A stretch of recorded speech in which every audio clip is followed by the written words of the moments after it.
Слежу за шириной. Салынучы асфальтның кеңлеген, қалыңлығын текшірем, елінің ауышлығын контур белән қарап тұрабыз. Уклон дороги. Оператор Сергей Варламов хезмәттәшләре белән Нурлат Иглай юлының тигезлеген тикшерә. Азактан канәгатьсезлек белдерүчеләр булмасын дип тырыша юл эшчесе. Ике арада йөрүчеләр чокыр-чокырлардан хәрәкәт итүдән тәмам туйган булган шул. Дорога здесь всегда была разбитая, соответственно, после ремонта здесь состояние намного лучше, так что передвигаться намного приятнее.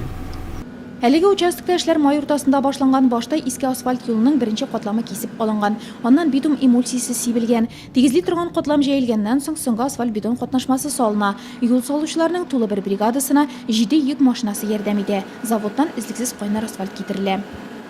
Кеңлеге юлның 6 метр булачак, 16200 квадрат метрда булачак ул. Обочинага щебень җәеләчәк метр ярым киңлегендә. Һәм разметка осевая и дорожный знак куелачак. Нурлат Иглай юлы төзелешен идарә җитәкчесе Рафис Сафиуллин белән бергә район башлыгы Алмаз Әхмәтшин дә карады. Эшләрнең барышы һәм сыйфаты белән кызыксынды. Әлеге юлдан җилдертүчеләрнең күпчелеге Иглай чишмәсенә төшүчеләр. Шуңа да район башлыгы аның бүгенге торышына борчылуын яшермәде. Тирә-якны матурлау буенча үз тәкъдимнәрен кертте. Алмаз Әхмәтшин шулай ук Ключи микрорайонында Акташ ком катнашмасы ярдәмендә салынучы юлны да карап узды. Биредә дә төзелешне Нуат эшчеләре алып бара.